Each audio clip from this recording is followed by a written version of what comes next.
Having problems getting my camera to work. No Thank you very problem. much. Thank you very much for having us here today. We're really happy to be here to present to you a draft of the 2025 budget. So I'm just for logistics purposes, I'm just assuming I just ask for when I need this slide advanced. That's Yep. we're good. Okay. I also, just to introduce as well, I have my colleague here, Sonia Radoja. She's the manager of corporate services. Sadly for us, she's retiring in a couple of months, but her replacement is Kaylee Keegan, who I think might be on line as well. But it'll be Sonia and myself today that are presenting to council the draft budget. So if I could get the next slide. Oh, sorry to say. Yep. Okay, so the Grand River watershed is the largest in southern Ontario, and the GRCA operates a wide range of programs in engineering, planning, land management, recreation, and education.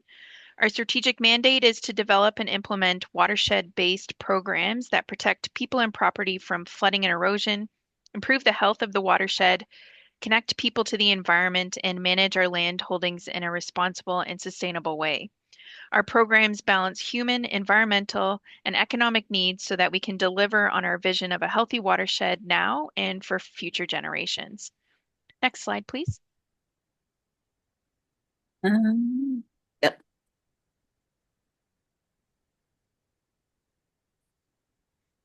Our first strategic priority is to protect life and minimize property damage from flooding and erosion.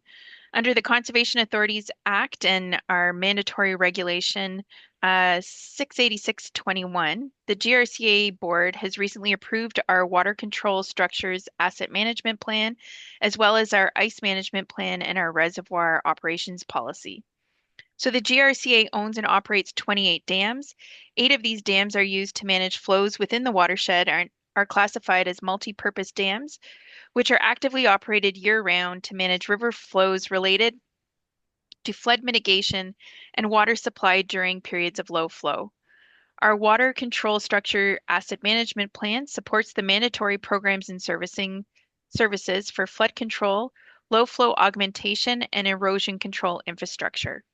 Our reservoir operation policy has been developed based on recommendations of the Royal Commission Inquiry of 1974, which was to ensure competing objectives of flood management and flow augmentation are met with high reliability throughout the year. Ice forms and ice jams naturally occur in our rivers in cold climates. Many factors influence ice formation, and while the risk is anticipated, ice jams cannot be predicted or forecasted.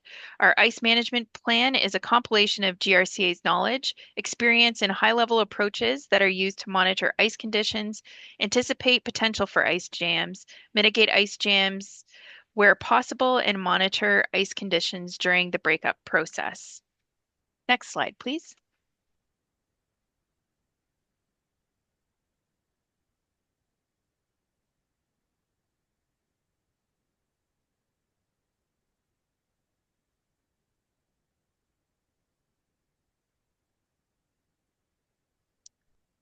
Another aspect of mitigating flood damages is our role in planning and development.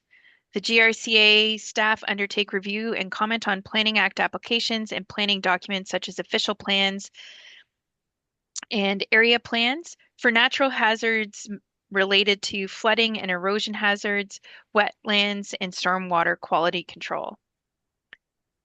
On April 1st, 2024, the new Minister's Regulation, Ontario Regulation 4124, prohibited activities, exemptions, and permits under Conservation Authorities Act came into effect.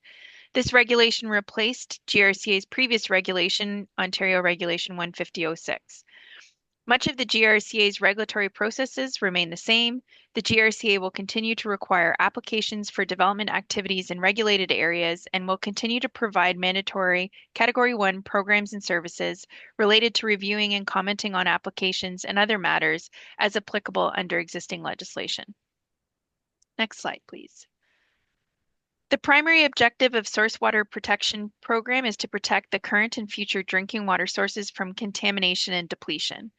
There is ongoing work to update the source protection plan when new information becomes available.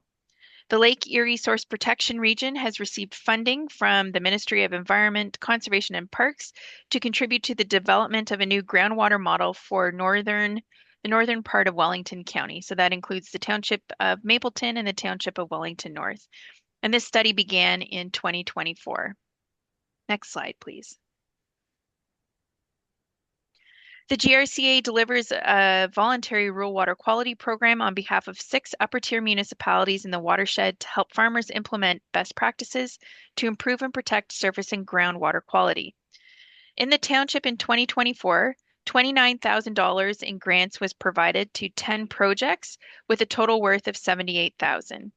22,000 of this grant was provided by Wellington County through the Rural Water Quality Program, and the remainder of the funding was secured by the GRCA through Forests Ontario and Environment and Climate Change Canada's Nature Smart Climate Solution Funds in partnerships with Conservation Ontario. In 2024, the projects included cover crops, well upgrades and decommissioning, tree planting, and machinery crossing improvements. Since 1998, in the Township of Wellington North, 1.17 million has been provided in grants for a total of 44 projects worth more than $3.2 million when combined with landowner contributions. Next slide, please. We know that spending time in nature has positive effects on people's physical and mental health. At the GRCA, we connect people with the natural environment by providing environmental education programs and access to outdoor spaces. A vital part of the watershed's recreational infrastructure, our conservation areas host over 2 million visitors a year and are important parts of the local economy by paying property taxes, hiring local staff, and supporting the vibrant tourism industry of our communities. Next slide, please. The GRCA owns approximately 48,000 acres of conservation land, including 11 active fee-for-use conservation areas, the Luther Marsh Wildlife Management Area, 5 nature centers, cottage lot programs, agricultural leases, and passive and recreational trails. Under the Conservation Authorities Act, under the Mandatory Programs and Services, the GRCA board approved this year the conservation area strategy as well as the land inventory. The strategy provides an integrated, high-level framework that helps guide and inform the GRCA's decision-making related to the land it owns and controls. The land inventory provides information on GRCA property and will support the implementation of the strategy and other management plans on GRCA lands. Next slide, please. Other strategic priorities include compliance and implementation of the amendments to the Conservation Authorities Act and engaging and enhancing engagement with Indigenous communities, understanding and creating greater relationships. GRCA staff have updated and developed policies and guidelines to meet the new Conservation Authority Act requirements and deliverables. All new requirements have now been completed and approved by the GRCA board, and the GRCA continues to work with our First Nation partners to facilitate mutual learning, sharing of information, and establishing stronger working relationships. We are also proposing and in the process of updating our strategic plan for 2025. So the next slides, I'm just going to pass over on to Sonia. Thank you for allowing us to present our budget today, and I just have a few slides to speak to what we are dealing with. These budget challenges basically remain the same as in the prior year. We are dealing with inflation, supply chain issues, labor force shortages. Often inherent in running our conservation areas is being susceptible to weather conditions and consumer demand. We have our Nature Center program in transition, and the pace at change and went up of that transitional plan is difficult to predict at this time. We have aging infrastructure in our parks and in our nature centers. We are experiencing increased demands on managing our passive lands in terms of making land use decisions, dealing with hazard trees, trespassing, and the infrastructure, again, aging infrastructure, even on our passive lands. And of course, we are seeking to keep pace with digital innovation and technological advancements. Next slide. This gives you a very quick overview of sort of the size of budget that we deal with. It's for 2025, it's almost 38 million. And you can see we divide our budgets into operating, capital, and special projects. There's significant capital works going on that I will speak to in future slides, and I'll speak to the special projects. And so that the breakdown is provided there. Next slide. So in terms of our operating budget, it's about 31 million. We seek to now also describe our budget in terms of the new regulations and having these different categories. Category 1 being mandatory programs that are where we do have rules to seek apportionment or levy funding, as we've referred to it previously, for these programs, managing our dams, managing flood forecasting, managing planning, our passive lands, and the source protection program. Mind you, source protection does get 100% provincial funding. It currently does not require any apportionment. We have general operating expenses of almost 4 million that apportionment covers. We have category 2 is about $1 million for sub-watershed planning and conservation services. I should have probably added water quality there as well. And we have the agreements in place with all the municipalities that also agreed to split this cost using apportionment the same as we do for category 1.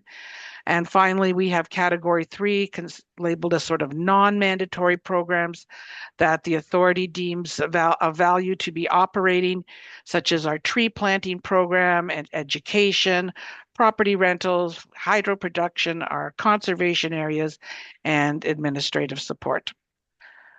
Next slide.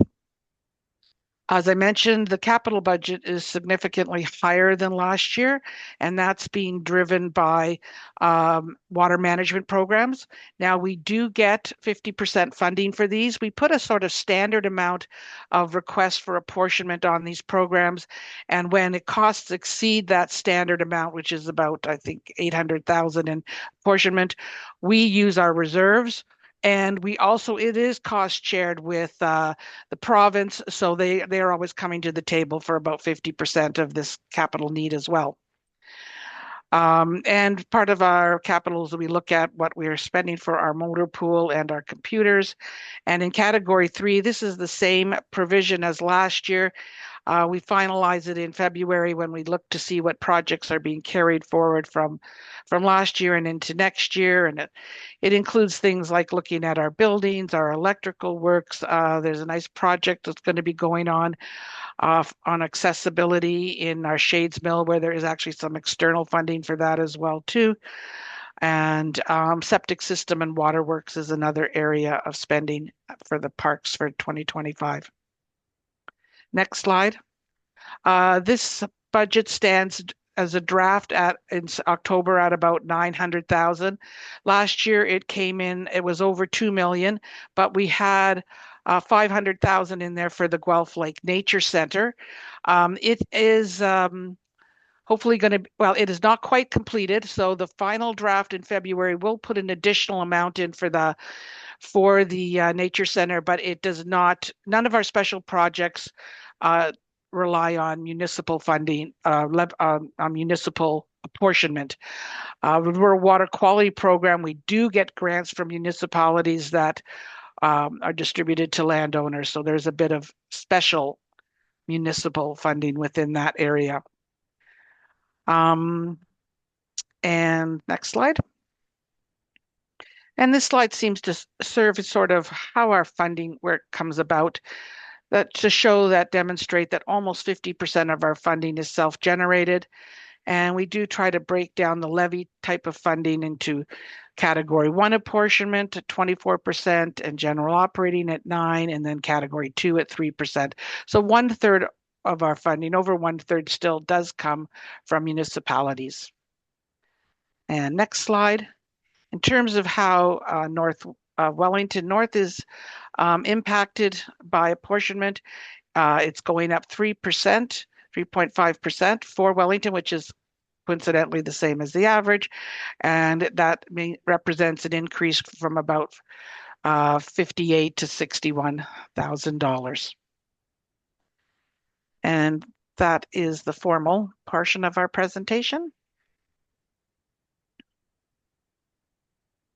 Thank you. We'll see if any questions from council. Any questions, Councilor McCabe? Thank you, and through you, Mayor Lennox, and thank you to the GRCA for your presentation. I always have to ask this question when it comes to Wellington North and the Damascus Dam. Hopefully, handover at some point along the way. I always see nice expansions, and you had just mentioned a $500,000 improvement to the Guelph Lake Nature Center, which is fantastic. Some expansions and upgrades further downstream.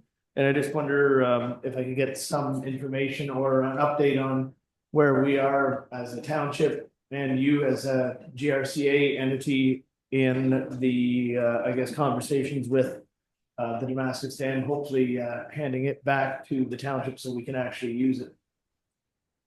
Pass that to Brooke here to start with. Sure, thank you. Through you, Mayor Lennox, to Councillor McCabe. So township staff along with GRCA staff have been having various discussions about different options for use of the Damascus area. We were very successful in partnering with them this past summer to introduce a new day camp option, which is really well received, and there'll be some more information in a later report this council meeting on that. We are continuing to negotiate those types of use leases and then look at other options to potentially open up Damascus area for more public use. So staff is hoping that we'll have a report to council later in this year that would outline some of those options, and then we can see if there's some way forward to that effect. Right, thank you. Okay. Any other questions for RCA folks over here? Okay, don't see any others. So Samantha, Sonia, and thank you for joining us, Kaylee. Thanks for that update. We appreciate that. Thank you. Thank you. Just an update. We do have Campbell on the phone and he knows he'll present after our next presentation. Okay. Thanks, Campbell. Thank you. We'll move on. We'll switch watersheds, I guess. We got a gentleman here from Saugeen Valley Conservation Authority. Welcome. Go ahead. Yes, and thank you. This is Eric Downing. He's our GM, and with him is Adam from the Watershed or Saugeen Valley Conservation Authority. So welcome, and thanks for making the trip down from most of today. Thank you, and thank you, Mr. Mayor, for having us and members of council. Yes, thanks for the introduction, Steve. And yes, Adam Chalmers is here, my new manager of corporate services. And in years to come, if we are invited back, he may be the one taking the point here, but we'll see how this goes first. Thank you so much. And yes, we've the Saugeen Valley Conservation Authority has circulated our draft budget for 2025. Excited to do so. My first as General Manager, Secretary, Treasurer, of course. I was acting last year at this table talking about similar, but an ongoing theme though is that I'm a new face at Saugeen and Adam's a new face at Saugeen. That continues through our roster, and in part this budget is addressing that challenge that we've had, and thank you for your consideration of it. So this at the next authority meeting, just this coming Friday, this budget draft currently approved in principle for circulation and to receive comments from member municipalities will be considered for potentially final approval. And we're excited to get any comments and any questions that you may have. But there is not a need for a bylaw or motion ultimately from council for this at this stage of the budget process for us. Thank you. My slides are coming up there. Next slide, please. First slide. I'll focus on what the Grand sort of already introduced in their previous presentation, being the new 68621 regulation, whereby an authority's function and programs are broken down into category 1, 2, and 3. Being category 1, those described as mandatory by the province. Category 2, those delivered on behalf of the municipality, which we have an example in Wellington North of the Mount Forest Dam. With regards to Saugeen Conservation's participation, and category 3 services, whereby those are additional programs that are not required by the province, but can be signed up for by the member municipalities should there be a need for a specific program. In our case, water quality program would be an example of that. Next slide, please. So as the grant sort of initiated or introduced already, Category 1 programs are associated with a couple of mandatory programs, natural hazards being one of them. This includes our planning and permitting role, our plan review role with regards to keeping new development out of floodplains, out of wetlands, out of areas unsuitable for development associated with natural hazards. Category 1 also includes our flood warning and forecasting work, whereby, as would be a recent action of the authority last week in Durham, can be busy from time to time, but is associated with forecasting conditions that could bring about flooding in any portion or the entire watershed. It also does cover off ice management and drought awareness and promoting public awareness around these important initiatives. Next slide, please. Another mandatory program is our Conservation Authority lands. Initially not thought to be a mandatory program when they were first drafting ideas around this new regulation, shaping CAs in the last couple of years. But as the grant identified and as the government ultimately recognized, natural spaces are so valuable to the public of Ontario, the inhabitants of Ontario with regards to connecting with nature, personal health and well-being. So they were made Category 1, aka required, being our lands and our properties and our facilities are therefore something that can be and is to be part of our discussions in the budget process associated with required programming that then member municipalities are paying into via apportionment. So this includes our facilities, our trails, our parking and assets related to those. This past year, we've developed our conservation area strategy and land inventory as required by the Act. And we continue into 2025 to manage that biodiversity, those invasive species and diseases and hazard trees as referenced by a grant as well, an echoing theme across all of our properties as costs in 2024 and into 2025. And definitely speaking to woodlot management and forestry services therein. Next slide, please. So other required programs are some water quality monitoring and groundwater monitoring as required by the province. Drinking water source protection as well as a required program. Also, as the grant referenced, entirely covered by provincial dollars at this junction. We did in 2024 have asset management and property management also have requirements for reporting in 2024. And then all of the programs that then support our flood warning, our permitting, our lands and properties such as our fleet, such as our administration and finance departments are covered and are required in Category 1. Next slide, please. Now, Category 2 is new as of 2024, continuing into 2025 as optional cost for member municipalities. Fortunately, though, in the Category 2 context, we do sign up for and sign into agreements on a 5-year basis with our member municipalities, specifically for Wellington North. That would be speaking to the Mount Forest Dam, and we've already organized with municipal staff sort of the annual costs associated with our work there to maintain, inspect, and have regular communication with municipal staff with regards to which infrastructure, which is your own in Wellington North, but ultimately overseen and assisted by the Saugeen for up and through 2028. Next slide, please. Category 3 then, we don't have quite as robust of a Category 3 program as Grand does. We have one program through Saugeen Valley Conservation Authority being our water quality sampling program, 20 years in now, continuing through 2028 as well, whereby those annual costs are sort of set as a part of that agreement already signed last year.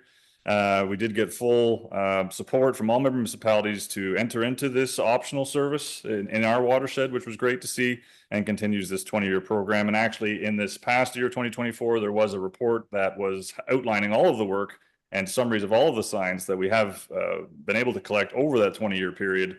And we're looking to roll that out to councils and municipalities this year and a bit of a roadshow on that. So that's a plan for 2025. We are considering stewardship potentially moving forward with in a future year, but not planned for 2025 as a Category 3 service. Next slide, please. I'll quickly move through some of the accomplishments for 24 and looking towards 2025 in some of our specific departments being corporate services, forestry and lands, planning and regulations, and water resources. So initially corporate services, a number of things to do in 2024. A significant one, which is impacting our 2025 budget, is our salary review. As I've already described and indicated, as I'm an example of, there was a great amount of turnover at the Saugeen, in part to do with staff retention. The salary review, therefore, was undertaken to look into that, to see if there is something that can be done there, and did make some recommendations that are included in our 2025 budget. Long story short, as an example of how much turnover we've had, we have about 5 managers, including the general manager at our office.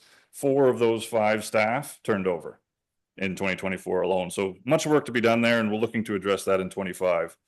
Also, though, we've therefore welcomed our new manager of planning and regulations, a new manager of water resources, myself and Adam, to our roster as 2024 accomplishments. Our goals for 2025 do include the implementation of our workplace culture review to also help retention and make Saugeen a great place to come and work and thrive. We also have a number of other deliverables that you see indicated here, such as asset management planning and some of the other CA Act deliverables that we'll be making available to the public. Next slide, please.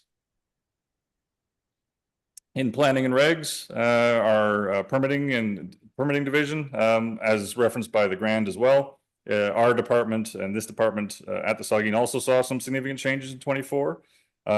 Continuing to process permits in a timely fashion, of course, was a challenge, alongside the implementation of the new regulation that all CAs now share, 4124. We did achieve new floodplain mapping in 3 municipalities. Saw some significant changes in that provincial legislation, of course, with 4124 prompting a new environmental planning and regulations policies manual, which is sort of like our official plan on how we do our permitting. Unfortunately, in 2024 and 2025, and actually in 2023 before it, the province is limiting our ability to recoup our own costs in this department, which is having a significant impact on our sort of bottom line at this point, as we've not even been able to increase the cost of a permit to an applicant, even the cost of inflation, in about 4 years, as required by the province. Sorry. Up a little, one more maybe. Yes, right there.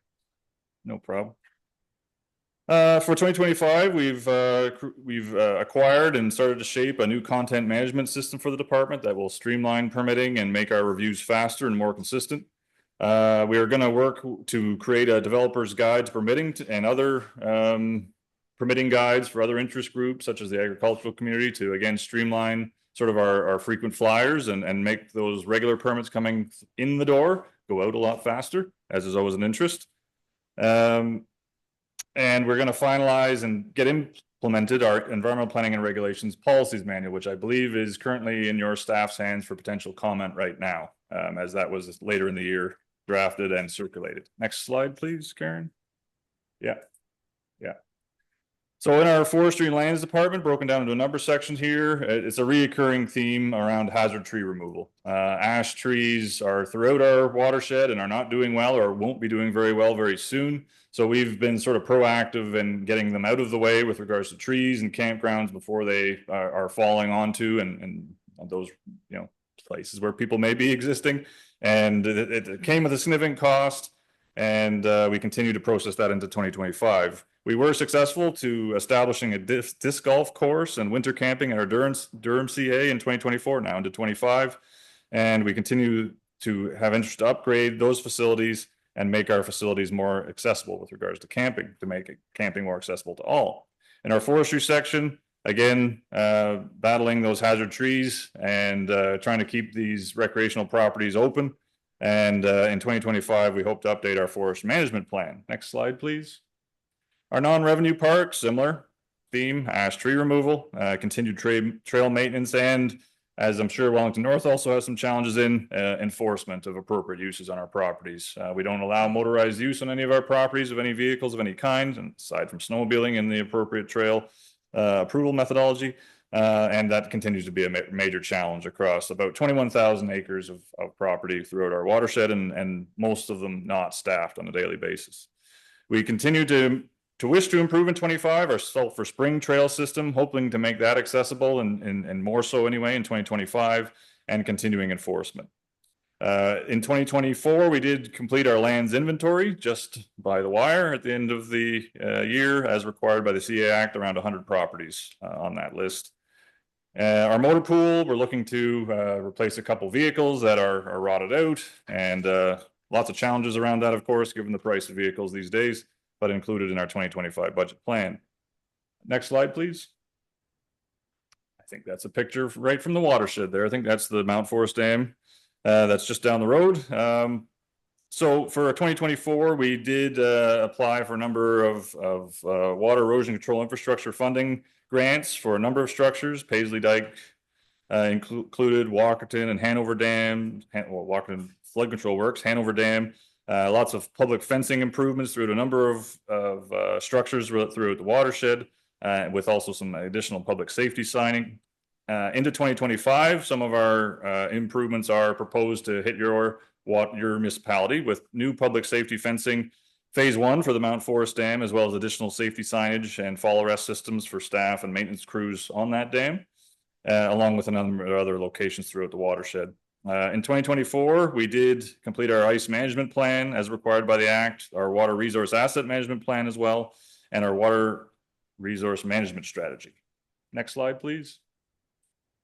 Category 3 program here, in large part, our water quality program. So there is some provincial requirements here, but the member municipalities through a Category 3 agreement have expanded on that minimum requirement to get more testing throughout the watershed with regards to water quality. Initially put into place after the Walkerton water tragedy, and in large part that first sort of sign of watershed health that eventually gets down the watershed, so to speak, to ultimately help human health and interactions with that water, either in drinking or recreation.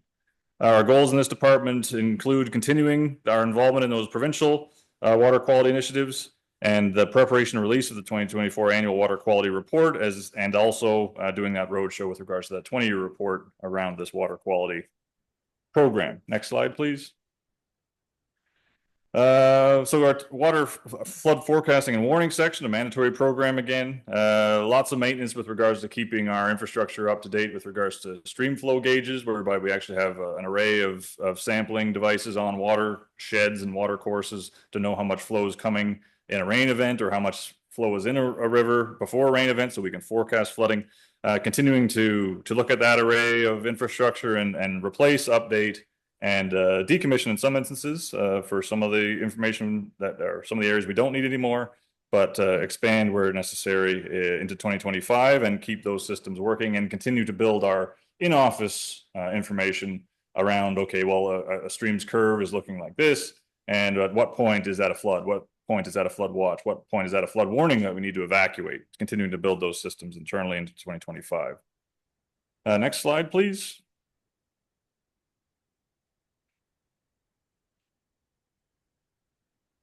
Thanks.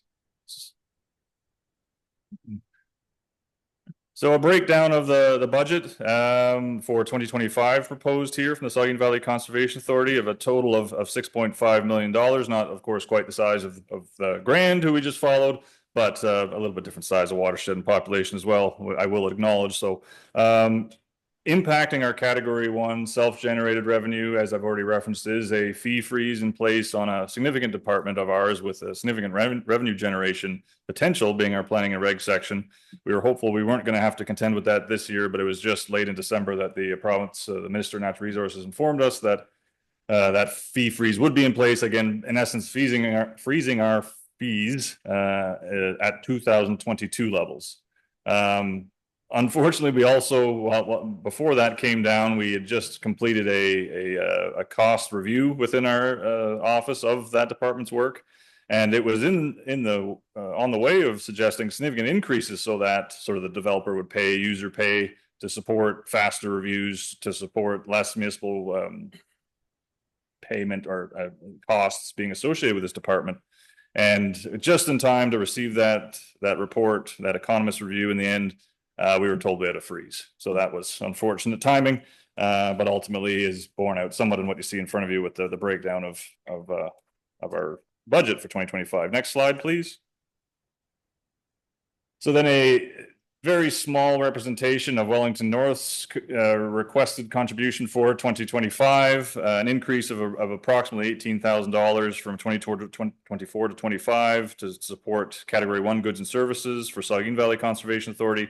And like I said, then the cost apportioning associated with Category 2 and Category 3 services is more or less fixed in the agreements that we've already arranged with a cost of living addition to those. And with that, I think I've concluded what I've prepared for council today. Thank you so much for the opportunity to be here. Thanks, Eric. We'll see if we have any questions from the council for you. Any questions for Eric at this point? Councilor Hearn? I have a question and probably unrelated to the budget. Maybe you can't answer it.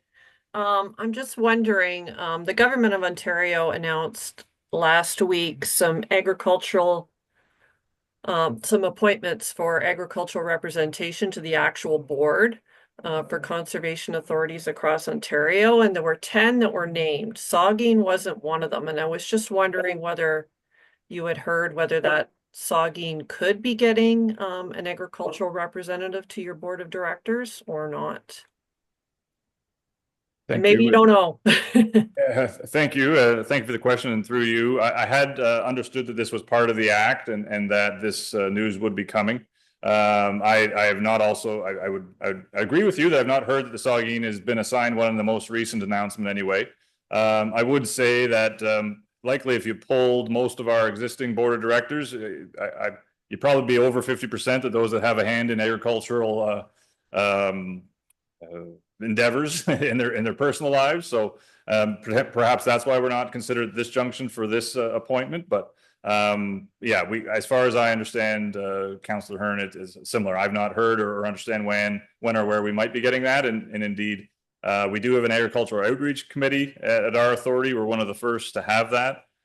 Maybe that's allowing enough input via that process with our board of directors at this junction. Maybe the province isn't aware of that at this junction. I'm not sure. But at this time, yes, no plans or news that I've heard that we're going to get that.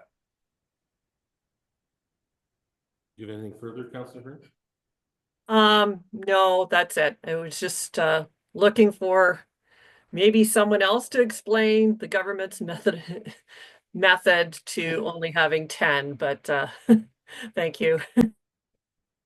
Councillor McCabe, did you have something? Yeah, thank you. And through you, good luck with that, Councillor Hearn, getting that described to you. But no, I wanted to congratulate Eric. He's had a tumultuous last little while, and being onboarded and then having to replace a lot of our managers at SBCA. And then on top of all that, back in October, maybe you can enlighten us on what happened in Formosa office in October, if you don't mind. Certainly through you. Absolutely. Thank you for the prompt, Councillor McCabe, to that. I was wanting to go there, but I didn't. I was trying to focus on the budget. But yes, October 6th, a month into the day of the announcement of my appointment to be general manager, the front of the SBCA's office, fortunately on a Sunday, was hit by lightning, or therein very close to, and basically exploded the front of the building. So I am happy to say that many things had to be addressed between here and there. There fortunately was not a fire. There fortunately was not water damage, but the electrical system wasn't too happy, and none of the windows in the front of the building were very happy, as well as many of the soffits, because it was quite a scene that morning with South Bruce Fire responding to Formosa for us. But yeah, with the hard work and thanks to our staff and the understanding of our directors, including Councillor McCabe being a director of the Saugeen Valley Conservation Authority, we got through it. We kept working digitally, and I'm happy to say that today was the first day for our staff to come back to the office, actually. So thank you for prompting me to that. No, and thank you very much, Eric, for that and for your leadership through all that on top of everything else. So thank you very much. Any other questions for Eric at this point? I just have a couple of quick ones, Eric, and I just the first one is, of course, the rural water quality program that's funded County of Wellington of the conservation authorities across the county. My understanding was Saugeen was not able to continue to assist in the delivery of that. I just wondered if you could provide any update or information with regard to that.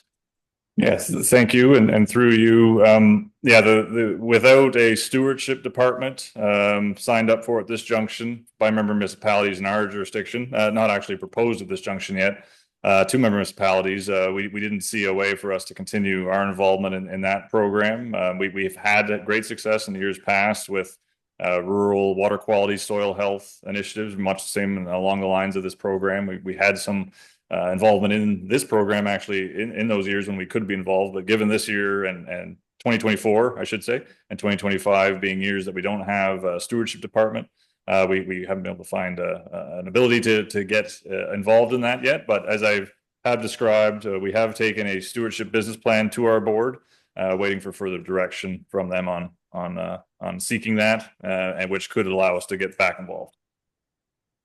Yeah, certainly our hope is that everybody in the county could be eligible for those type of opportunities. So thanks for that. And just as a curiosity, as the temperatures have gotten a little milder, as the problems around Durham subsided a little bit? Certainly, yeah. We've updated what was a flood watch through the weekend that many of you would have been getting notice on to back down to a flood outlook statement, which is a good sign. We're hopeful that the river upstream of Durham can get a nice sheet of ice over top of it, which will then insulate it from the cold air that was the problem the week prior, whereby we had that high runoff event right next to extreme cold, so no ice could form.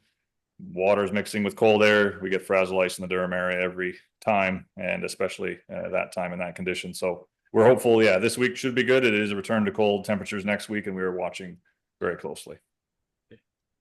Nice to hear that. That's certainly, I'm sure, creates a few nervous moments when those type of events occur. If there's nothing further, then thank you, Eric, for coming and presenting that. Thanks to you. Thank you so much. We do have Campbell now. Campbell, you just have to push *6 to be able to speak. Okay, we'll go back in our agenda a little bit. Campbell Cork, I think, is with us. Hi, Andy. Campbell, welcome. Okay, you're hearing me okay? You're a little quiet, but we can hear you. I will speak up.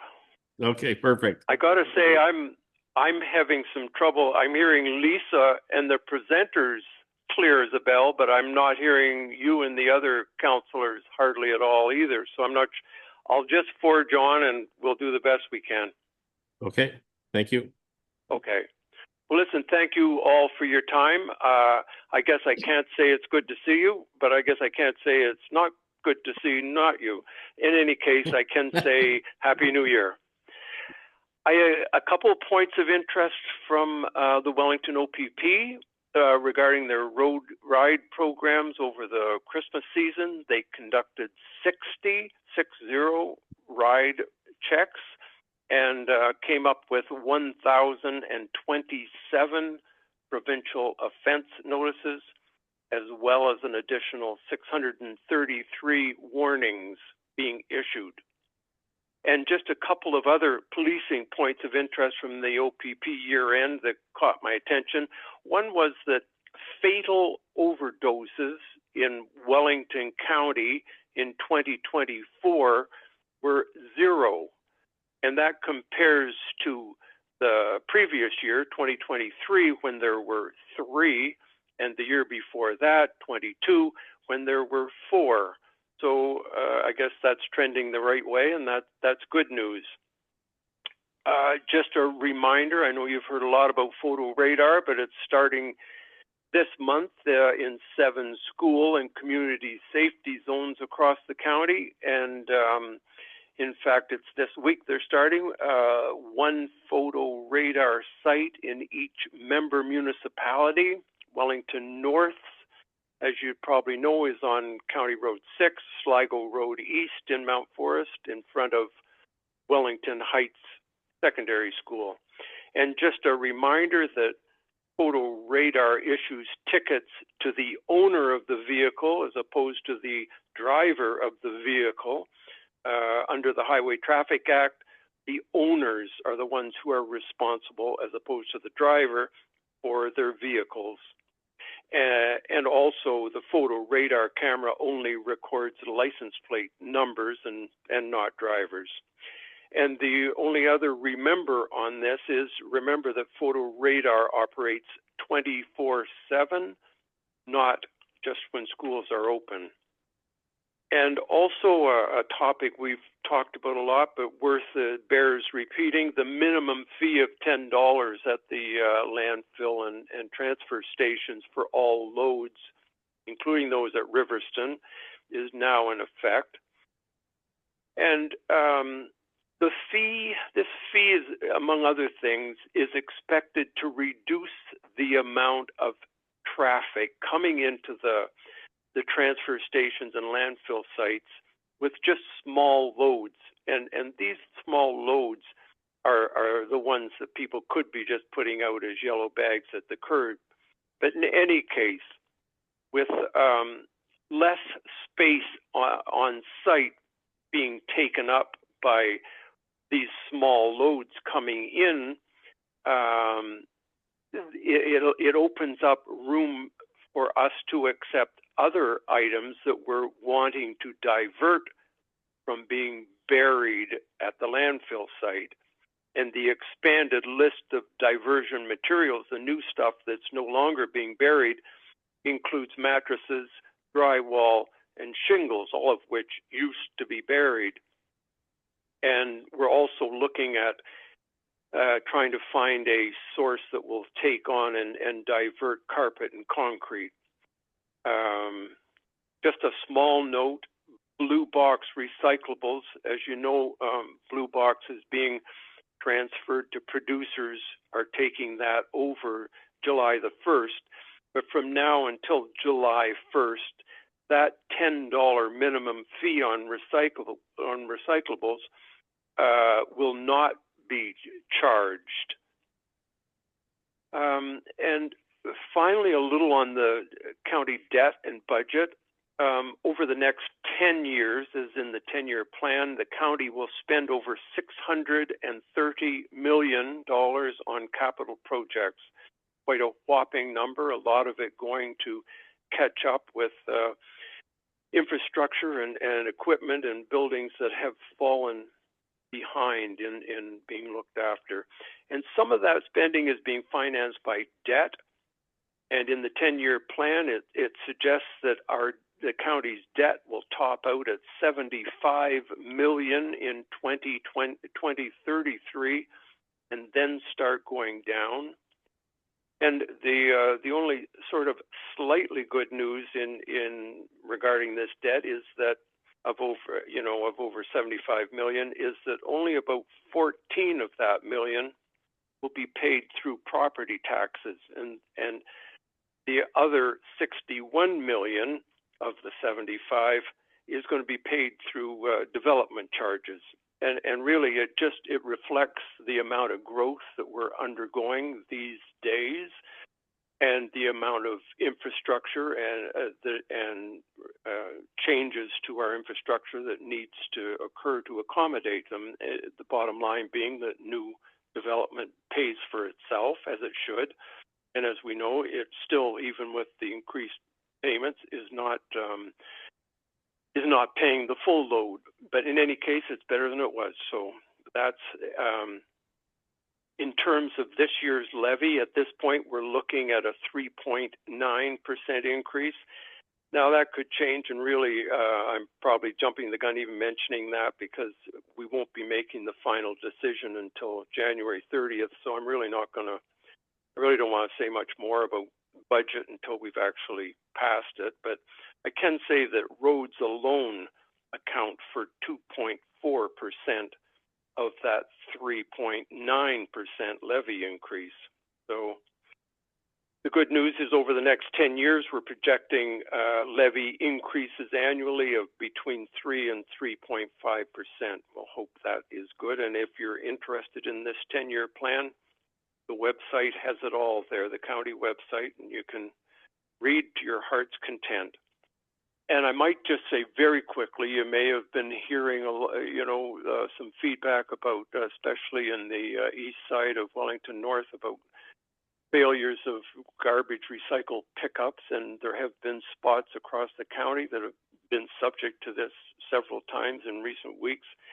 We will, at Waste Management, be hearing from the outside party we hired to pick up our garbage. Waste Management of Mount Forest will be hearing from them, and hopefully we'll get to the bottom of what's going on that. But at this point, I'm afraid I can't tell you what's going on out there on that score.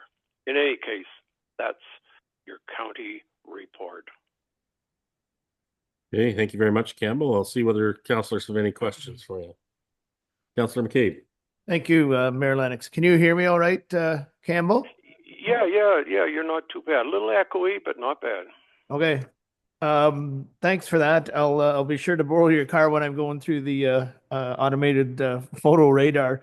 But I just have a couple of quick questions with regards to solid waste. There was some talk about getting the large wheeled carts into the county. Yeah. They're probably going to be arriving at the end of the year. Okay. All right. Thank you for that. And then I was wondering if there's any updates on the bridges out on County Road 109 east of Arthur.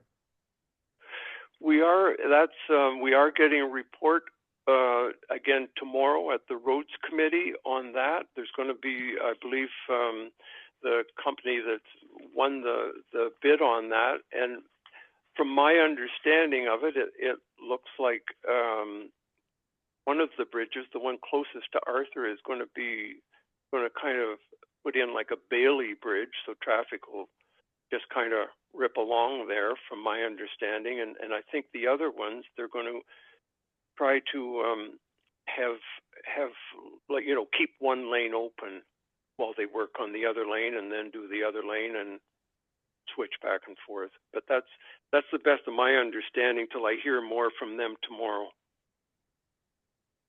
Okay, thank you very much. Okay, thanks for the questions. Any other questions for Campbell? Councillor Rankin? Thank you, through you, Mayor Lennox. I was just wondering, Campbell, in consideration of the large garbage bins that they're going to be introducing, has any thought been given that there really isn't a lot of call for them when you're in the subdivision, especially if you're in one where there are a lot of seniors? They sort of look untidy, shall I say. A lot of areas don't put them away. They're just stuck in front of the garages. And with the influx of cluster housing, that's a lot of bins sitting there that sort of look very untidy. And I was just wondering about the cost of them, considering that a lot of seniors would never fill up one of those.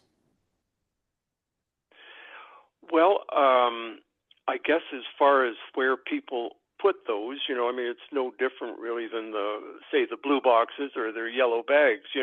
Generally people tuck them away, and I suspect generally people will tuck the bigger wheeled bins away. But I mean, I agree with you. I think a lot of people are going to have trouble filling it, very often. But I mean, I guess the plus of that is that it means you won't have to wheel it out as often, and or if it's half empty, you can still wheel it out if you don't want that garbage there. But I guess it's just, that's part of the service. And as far as the recyclable stuff, that's going to be, as far as I understand, the kind of the purview of the companies that are hired by the producers to pick up the recyclables. Thank you. Any other questions for Campbell? Okay, I'm not seeing any others, Campbell, so thank you very much. Okay, it was my pleasure, and sorry I'm not seeing you, but I kind of imagined you, so that was pretty good too. I took a few wrinkles off a few of you. I won't ask how much better your imagination is than real life. Okay, good talking. Thank you, guys and girls. Bye-bye. Thanks, Campbell. Okay. I think that brings us to items for consideration. Oh, sorry. Need to adopt the minutes of the council meeting from December 16th. So I have a recommendation here that the minutes of the regular meeting of council held on December 16th, 2024 be adopted as circulated. Can I get a mover and a seconder for that, please? Councillor Hearn and Councillor Burke, thank you. Any questions on those minutes? All those in favor? That's carried. Thank you. Now we're on to items for consideration. So I have on my list here that 2A is to be pulled out. That's consent application 3C, which is the building permit review. 4A, the update on recreation programs, and 4B, the report on 320 King Street East.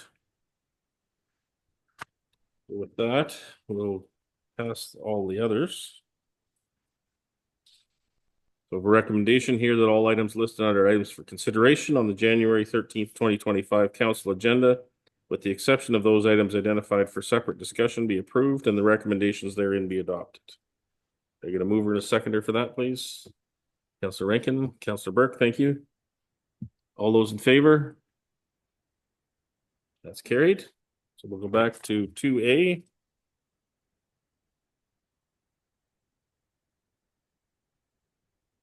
Where are we here? This is in regard to that severance application B103-24 for BHD Investments, Dingwall Investments. And there's a lengthy recommendation there that I'm gonna try not to read, but I would like a mover and a seconder if I could. Councillor Cade, Councillor Hearn, thank you. Just as a reminder, this is the item that Councillor Burke has the pecuniary interest. Yeah. And her screen has gone dark, so. Any questions or comments on that item? I have none. Okay. All those in favor then? It's carried, thank you. Move on to 3C. Building permit review for December. The recommendation that the Council and Corporation of the Township of Wellington North receive report CBO 2025-003 being the building permit review for the month of December 2024. I can move to a seconder for that, please. Councilor McCabe. Councilor Rankin, thank you. Open that up for discussion. Councilor Rankin, okay. Actually, I pulled it, but I do have the answer. I don't know whether, shall I ask anyway? Yep, sure, go ahead. Okay. I just want to know why the spike for the construction permits and now at this time of year. And let me guess, part of it is fees. The answer I expected. So through you, Mayor Lennox. So for December, pretty on par for number of building permits. We had one large industrial permit that we issued for $20 million was the construction value. So in a month of $28 million in construction value, that one at 20 million makes a big jump in our chart. Any other questions, comments? Go ahead. Thank you. I had been thinking that it was construction workers or build owners that were in a hurry to get their permits getting ready for the spring.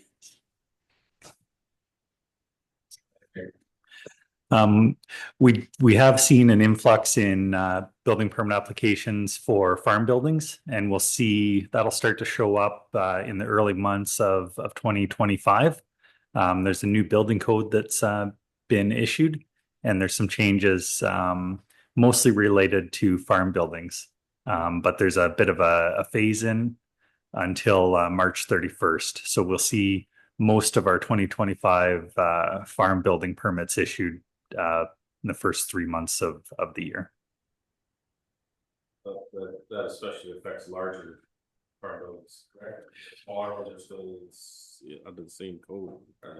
That's right. So the farm buildings under 600 square meters are still going to be governed by the by the 1995 Farm Building Code. But most of our farm buildings that we see are larger than that. Thank you. Any other questions or comments? All those in favor then? That's carried. Thank you.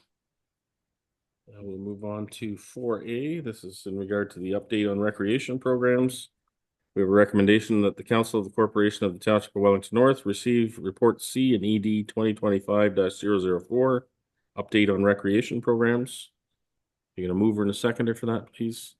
Councillor McCabe and Councillor Burke, thank you. Open for discussion. Councillor McCabe?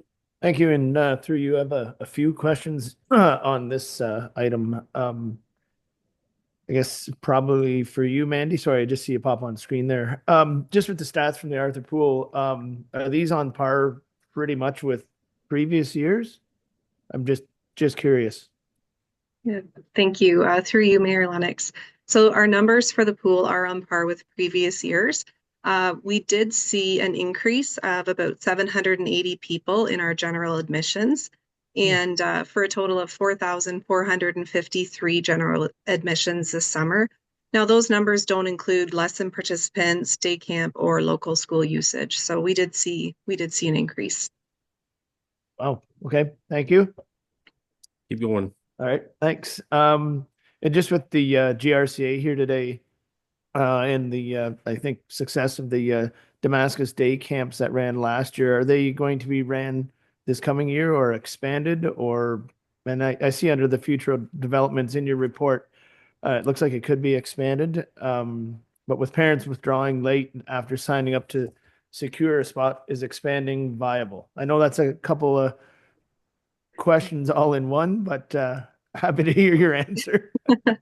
Sounds good. Thank you. Again, through you, Mayor Lennox. And I'd be remiss if I don't introduce Shelley LeBlanc. She's also on the call today. She's our community recreation coordinator. So I just wanted to take a moment to introduce her to those who maybe haven't met. Yeah, so that's a great question. The Damascus Summer Day Camp was a little bit slow to start. We did hear from people they weren't really sure what to expect with the camp. But within a few weeks, we started to see our registrations go up for that camp. And we actually started to see people moving from Arthur to Damascus in order to get that more specialized programming. For 2025, what we're planning to do is increase registration to 18 participants in Damascus. And what we hope that's going to do is alleviate some of the strain that we're experiencing in Arthur. So currently there's 32 spots in Arthur and Mount Forest. Typically Arthur sells out fastest. And that's where we were seeing the most movement in terms of camp participants. So we're hoping by increasing the registration to 18, that's going to open up 6 more spots, and we're going to be able to accommodate those 6 more children in Arthur. Great, thank you. Keep going.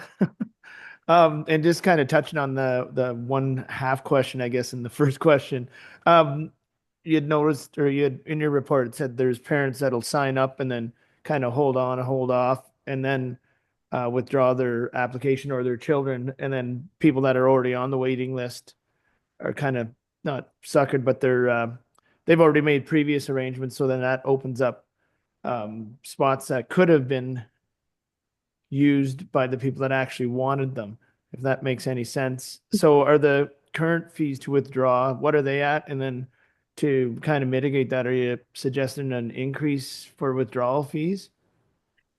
Yes, thank you. So through you again, Mayor Lennox, we do have a cancellation and refund policy outlined on our website, and there is a $10 administration fee that is charged to all movements within the program. If it's moving from an Arthur location to a Damascus location or Mount Forest or a camp within, we don't typically charge the administration fee because we're trying to build up those spaces.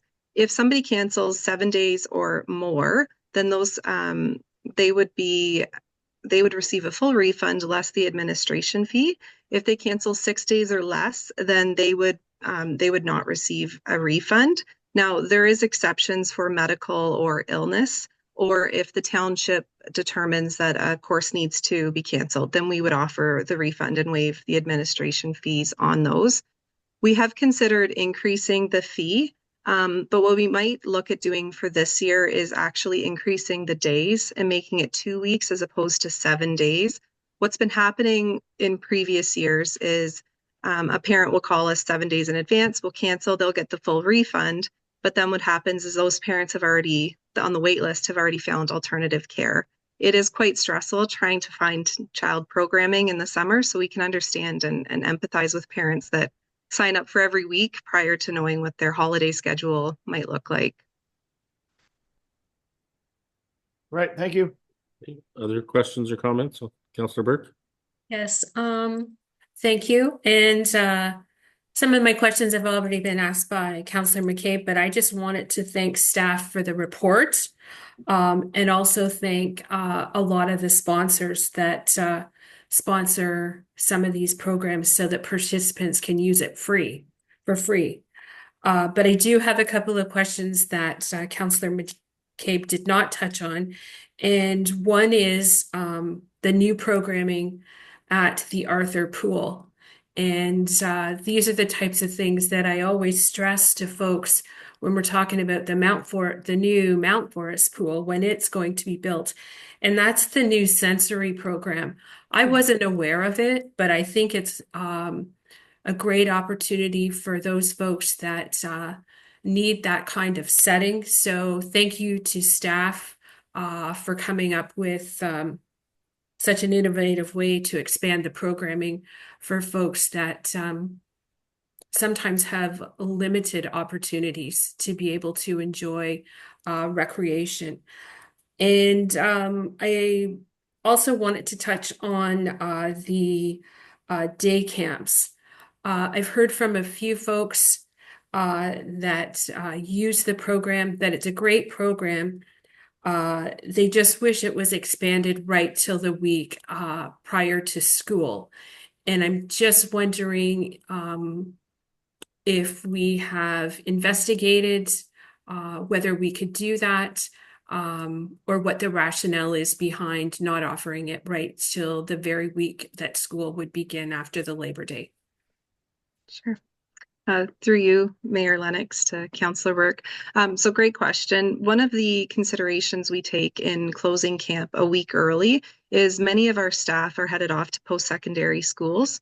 So that last week in August, they're packing and they're actually heading off to their school residences to move in. So it limits the number of staff that we require in order to maintain that 1-to-8 ratio. That would be the biggest challenge. If council directed staff to expand day camp right until the last week of summer, that's something that we can incorporate in our interview responses, interview questions, to see who is available and explore it a little bit further for this summer. If I may, just as a follow-up, I would suggest, as my opinion, that we have a look, if we can investigate it and have a look, because there are such limited programming for folks. You know, they use it for the whole summer and then they've got that last week that they're not really sure what they're going to do with their kids. So I don't want to labor the point. I just thought if there was, what the rationale was, and whether we could investigate it, even if it's not all locations, if it was one location, might be helpful. Absolutely. Any other questions or comments? Councillor Rankin? Thank you. Through you, Mayor Lennox. I was just wondering, the program that I was reading in your report, the Damascus Day Camp, sounds absolutely wonderful. And I was just wondering if there was or could be any collaboration with the community garden regarding the gardening or processing of food. Absolutely. Through you, Mayor Lennox, that would be a great partnership for the Damascus location. If the community gardening had availability for us to use some of their produce, or even for us to take a field trip there, certainly that would be an option. In 2024, the Mount Forest location is just outside of the walkable distance to go to the community gardens.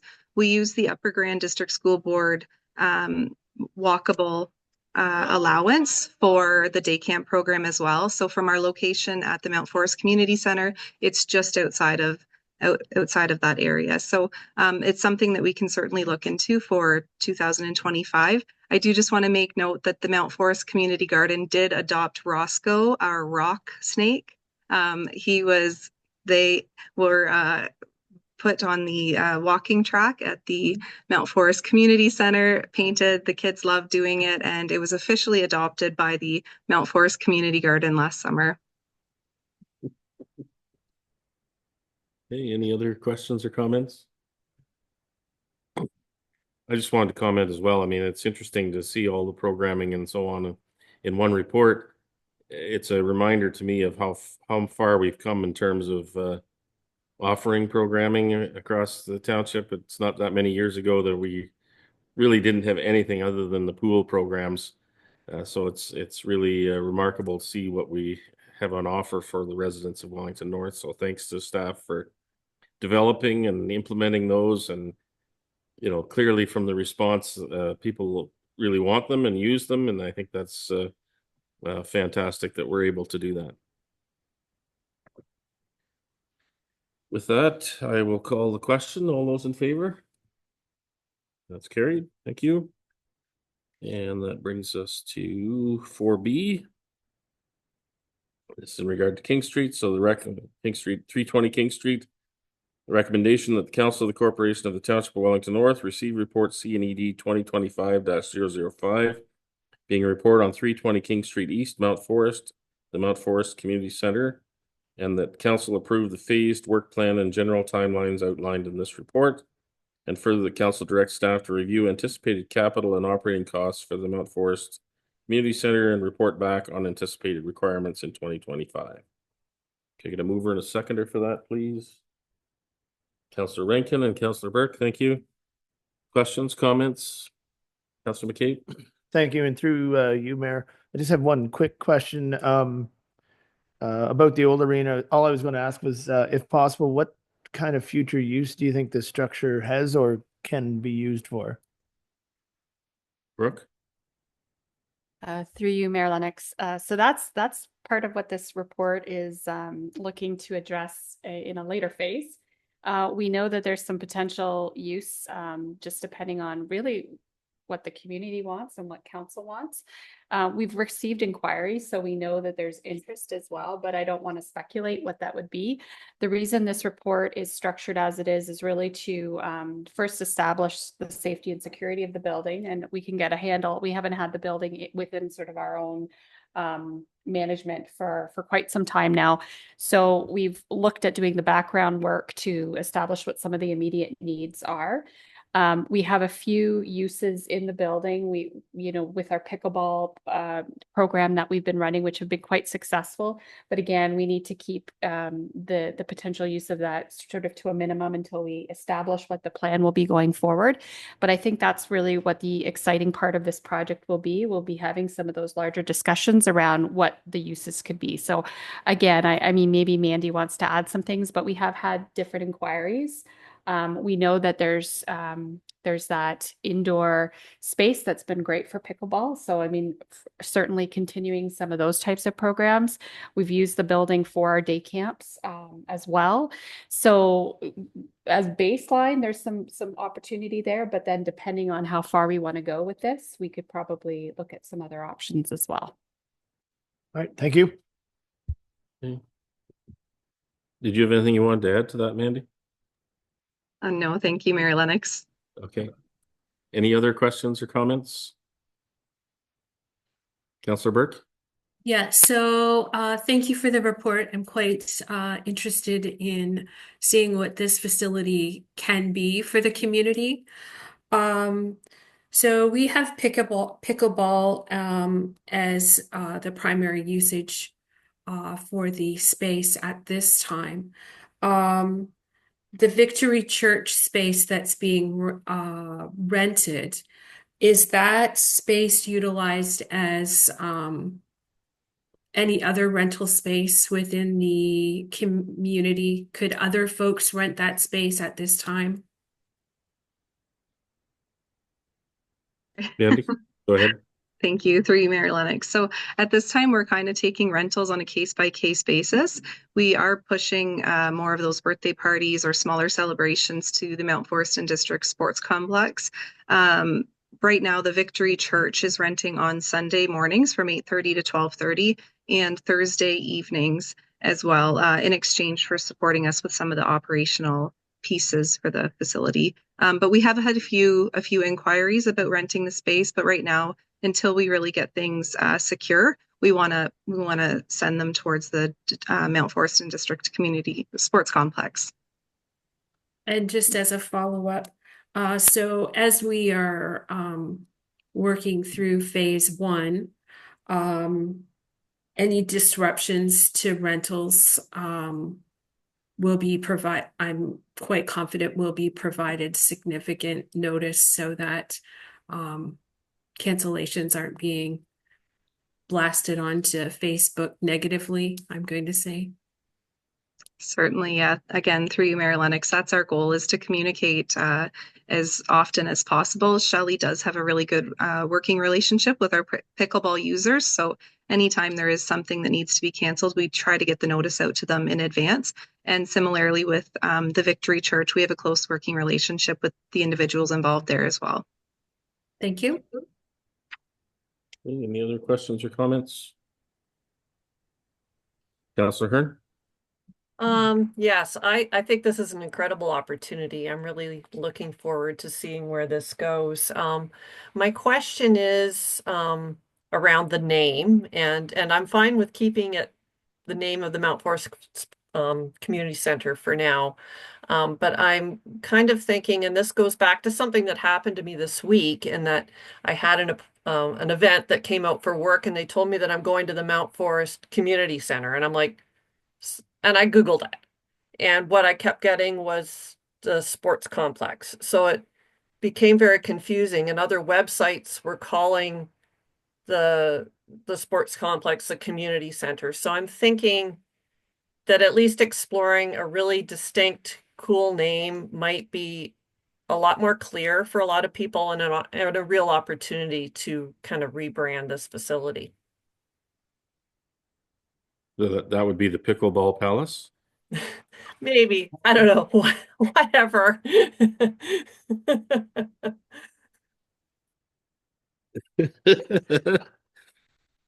Sorry. Any other questions or comments? Okay, all those in favor? That's carried. Thank you. I think that brings us to our end of our items for consideration. Any notice of motion this afternoon? Councillor Rankin. Thank you. Through you, Mayor Lennox. I would like to make a notice of motion that council directs staff to prepare a report on the feasibility of clearing the track at the Mount Forest Community Center, that's the one at the old arena, in the winter to accommodate the dog walkers who use it daily, many of whom are seniors. I've had a request for that. Okay. So we'll deal with that at our next meeting. Okay. Any other notice of motion? All right, so we'll move on to community group meeting program report. Does anybody have anything they'd like to report on to start off 2025? Councillor McCabe? Thank you, through you, Mayor Lennox.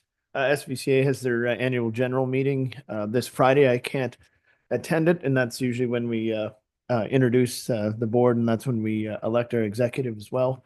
And oftentimes mayors or CAOs go to this meeting, but neither Brooke or I can make it this year, so we'll have an empty chair this year. But I would bring everyone's attention to the Roma conference that's starting this Saturday as well, and it runs until Tuesday at noon, I believe, and looking forward to seeing everyone down there. Okay, anybody else have anything they'd like to report on? Councillor Rankin? Thank you. Through you, Mayor Lennox. I don't have a report of any organization, but I had a comment from a resident who is new to our area this year, and this is their first winter here, and they were absolutely amazed at the at the snow removal, the diligence of the drivers. And they said in the area they came from, it might have been 3 days before they had anything. So they're just so very pleased to be living in our area. And I just said I would pass along the comment to all the snow removal people that they're doing a fantastic job. Okay, thank you. Councillor Hearn, did you have your hand up as well? I did. Just a brief report, I guess. I have a GRCA strategic planning meeting on Friday, so that's a half-day session. The Arthur Chamber, we had a meeting last week, and we're actually growing a couple of directors, which is really awesome. I'm excited to see that. And the Mount Forest Chamber meets tomorrow. Anybody else have anything they'd like to report on today? Okay. We'll move on to bylaws. We have a recommendation that bylaw number 001-2025 be read and passed. Moved by Councillor McCabe, seconded by Councillor Rankin. Any questions or comments on that one? All those in favor? That's carried. We have our cultural moment.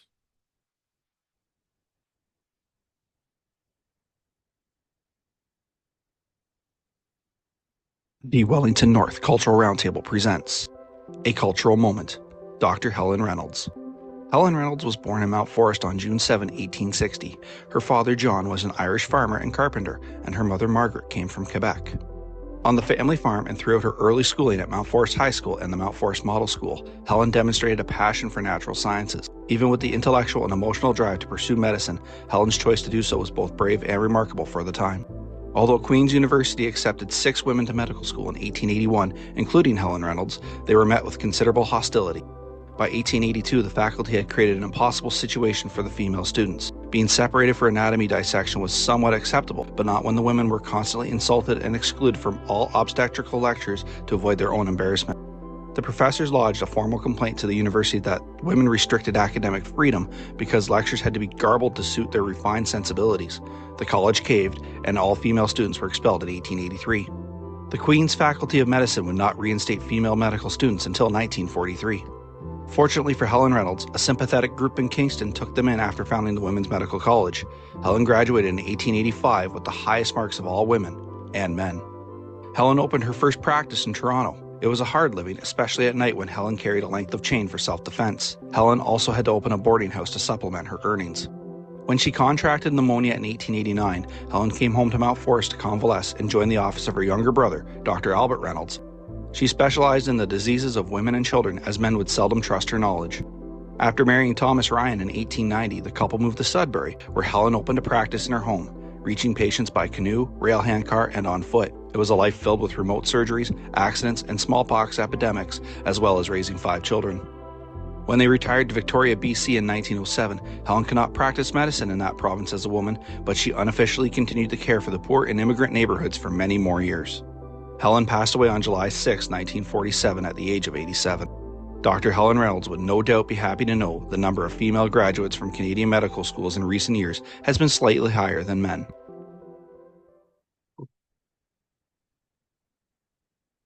Interesting story. Okay, we'll move on to our confirming bylaw, and we have the recommendation that bylaw number 002-2025 being a bylaw to confirm the proceedings of the Council of the Corporation of the Township of Wellington North at its regular meeting held on January 13th, 2025 be read and passed. Can I get a mover and a seconder? Councillor Burke and Councillor McCabe, thank you. All those in favor? That's carried. And before we move to adjournment, I'll just draw your attention to the meetings and announcements and so on. Mount Forest BIA meets tomorrow at 8 a.m. The chamber meets tomorrow at 4:30 p.m. Mount Forest Chamber of Commerce tomorrow at 4:30. Safe Communities Wellington County meets Wednesday at 9:30 at the Groves Hospital, and the next cultural roundtable is Thursday at noon in the Arthur Library. And the Roma conference, as Councillor McCabe referred to, is Sunday to Tuesday next week. And then the Arthur BIA is meeting on the 22nd.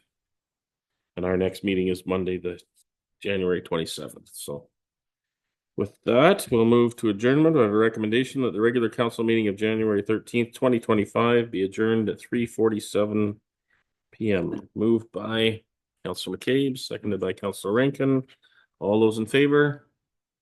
That's carried. We're adjourned. Thank you, everyone.